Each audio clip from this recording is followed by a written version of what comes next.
Hey guys, and welcome to the channel. If you didn't know by now, my name is Chef D, and today the recipe of the week, it's gonna be my epic baked goat cheese pasta dish. Now, what I love about this dish, honestly guys, is that minimal ingredients. We're only gonna need a baking dish, place it in the oven, and literally the only thing that you have to do on the side of that is just put your pasta to boil. Now, with the pasta choices, this is actually up to you guys. I preferably love ziti, penne. You could even do fettuccine, spaghetti. It's honestly up to you. And that's what I love about this dish, because it's super versatile, super delicious, and honestly, it's really fast. I mean, the only thing that you need is literally, I would say 25 to 30 minutes in the oven so we can get those nice vegetables roasting. That creaminess of that goat cheese that goes right in the middle just literally permeates the flavor and just literally melts away, and everything is gonna come together all the way at the end like you'll see in the video. I'm literally, guys, taking the pasta right from the pot, the boiling hot pot of water, directly into that baking dish like you'll see later in the video. And that is why literally this dish is the ultimate epic lunch and dinner, easy, fast, with beautiful Mediterranean flavors with dried basil and dried oregano. And y'all, I really cannot rave much more about this recipe. So give it a try. If you do make it, please don't forget to DM me, message me. If you have any other requests, just go ahead and do that. I always love responding to you guys, and honestly, I love going with your requests because you guys have some amazing ideas. So guys, I hope you enjoy this recipe, and I will see you next week with a brand new video. So right now, the main ingredients for this recipe, it's pretty much just goat cheese, olive oil, olives, tomatoes, red onions, yellow squash, and a bit of seasonings. As you'll see, I wanted to really make this dish as simple as possible. The only thing that we're doing now is just literally cutting up all the veggies. As you see here, we have the summer squash, aka yellow squash. This is actually one of my favorite squash, but if you don't have this type of squash and you only have zucchini, then just go ahead and use it. This is a one-for-all recipe, and I don't really want to restrict anybody from using what they already have in the refrigerator. So yellow zucchini, or just regular old zucchini, or summer squash, or yellow squash is perfectly fine.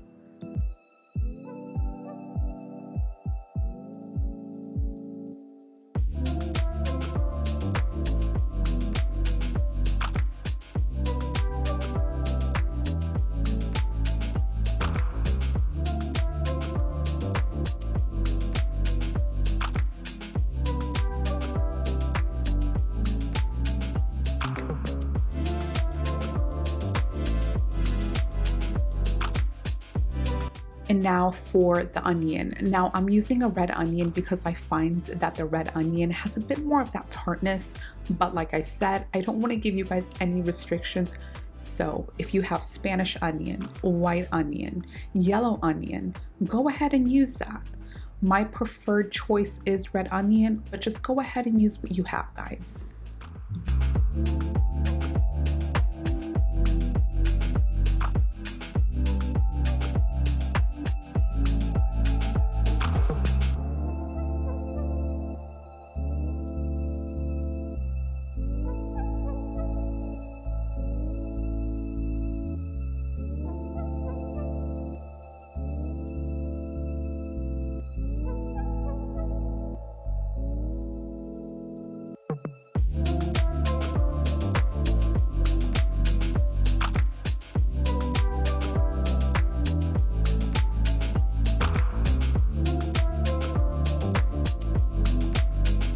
Now these are the only big veggies that we're actually going to be cutting. As you see, we have everything whole pretty much. The cherry tomatoes are whole, the olives are whole, and everything that we're gonna do is just put everything literally in that baking dish. That's what I love about this recipe.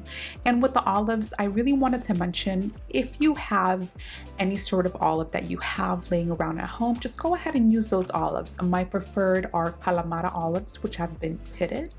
But if you have green olives pitted, or, you know, whatever type of olive you have, just go ahead and use that.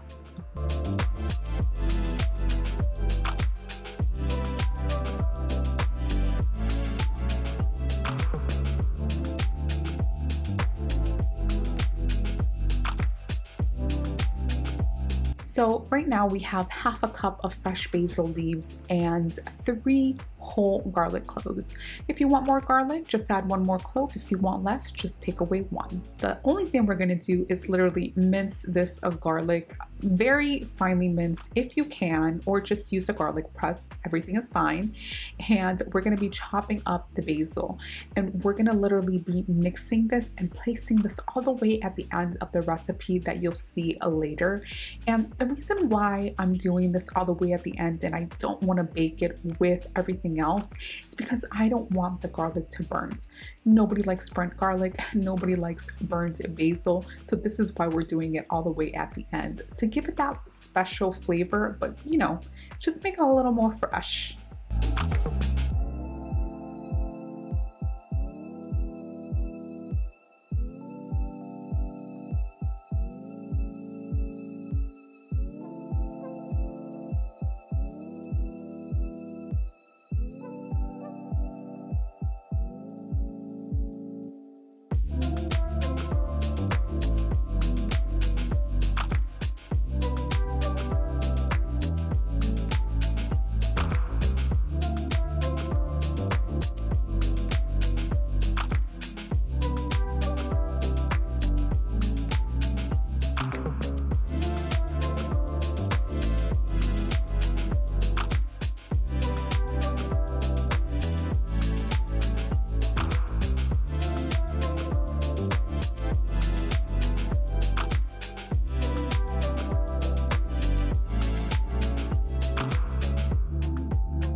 I also left some basil on the right hand side as you see in the video because I just kind of want to decorate it, you know, for a finishing garnish, just to put it right there.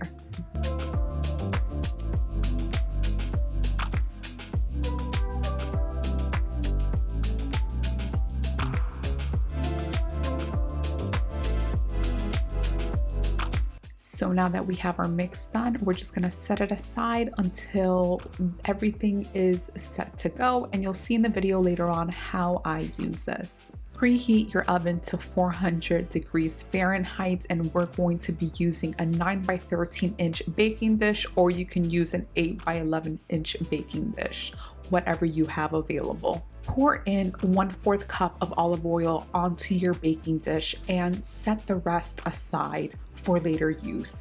Add in your cherry tomatoes. Yes, we're going to be using whole cherry tomatoes and approximately 2 pints.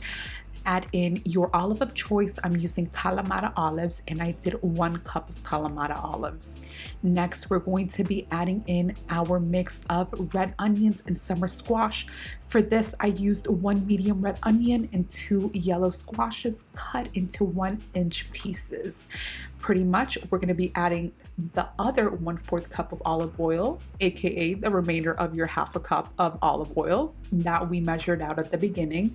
And next, we're going to be adding in our seasonings. My favorite, 1 tablespoon of dried oregano and 1 tablespoon of dried basil, which I am obsessed with. This just screams Mediterranean to me. Now we're going to be adding 1 teaspoon of salt and 1 teaspoon of black pepper.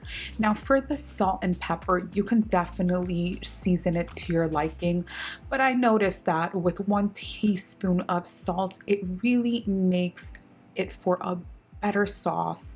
Everything gets nice and roasted and evaporated. And on top of that, if you notice, we really haven't seasoned this at all. So pretty much I would honestly go a little bit higher on the salt. That's why I said 1 teaspoon. And now that we mixed and massaged everything together, now it is time for the main showcase, and that is the goat cheese. For the goat cheese, I did use an 8-ounce log of goat cheese, but if there is no log, you can just definitely use a squared goat cheese. We just wanted to have that beautiful creaminess and pungent flavor that's gonna really kick up this dish. The last thing that we'll be doing is adding half a teaspoon of crushed red pepper flakes all over the top. If you want to add more, just go ahead and add more. I am putting it just a little bit more because I do like that spicy flavor, but for recipe purposes, and I know not everybody likes spicy, just stick to the half a teaspoon and you will be fine. And I'm seasoning this again just with a bit more of salt and pepper on top, just to give it that finishing touch. If you'd like, drizzle a bit of olive oil on top, and this is our finished product ready to go into that oven. Remember, 400 degrees Fahrenheit for 25 to 30 minutes. And obviously, meanwhile, this is getting cooked up and roasted and very, very creamy and luscious. We're just gonna get started on the pasta. Now with the pasta, please, you can just have whatever pasta you like. Penne, ziti. I'm using this brand of pasta. That is one of my favorites. But just go ahead and use whatever kind of pasta, shape, size, and form you like. Now that I've taken this deliciousness out, we are ready for the food porn, and that is me literally getting either a spatula or a wooden spoon, whatever you have available, and we are just squishing that beautiful goat cheese on those roasted veggies all over. Like you'll see, it just literally melts away and makes that beautiful sauce into what we actually want.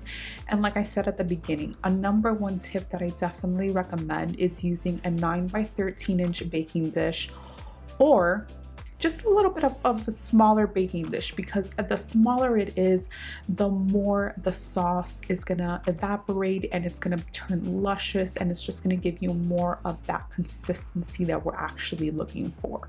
And now I'm just gonna leave you with some food porn creamy visuals.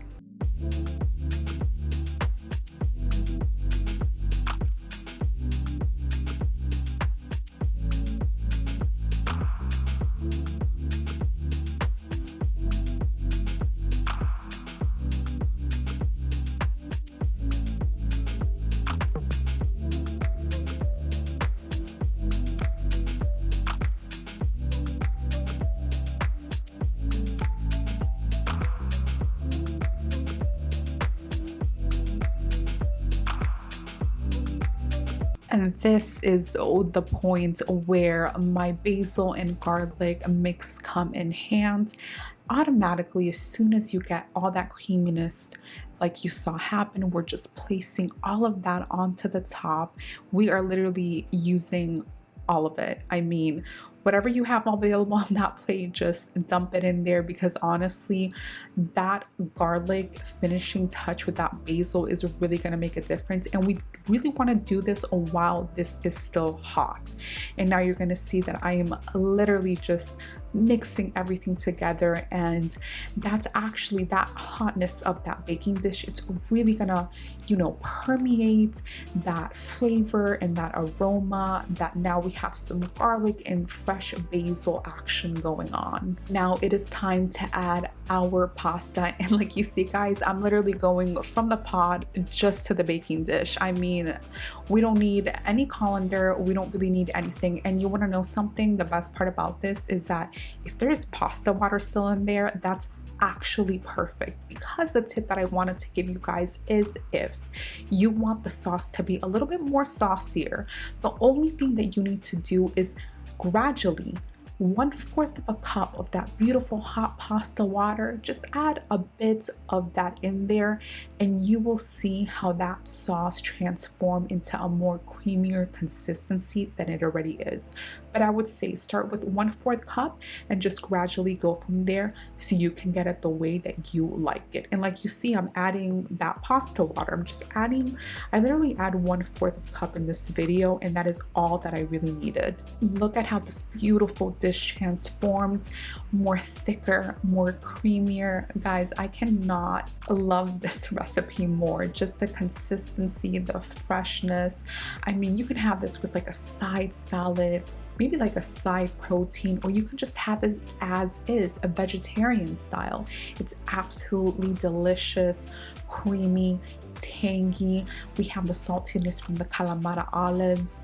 I mean, this is just honestly one of my favorite go-to quick dishes. And it feeds, you know, 4 people. If you don't have 4 people, don't worry about it. Leftovers, meal prep. Oh my gosh, the options are endless. And now we are just setting up our plates and we are ready to literally plate this. And obviously just plate it however you want, in bowls and plates, and literally that is it. The only thing I'm going to be adding to the top are my leftover chopped up basil. You can add a little bit of more fresh ground pepper, you can add a little bit of more red pepper flakes all the way at the end, but this is the actual dish, this baked goat cheese pasta dish. It is absolutely quick, amazing for lunch and dinner. So guys, I hope you enjoyed this recipe and I hope you make it. Don't forget to tag me if you made it. I can't wait for you guys to try this because it is just so good. And I will see you next week with a brand new video. Ciao.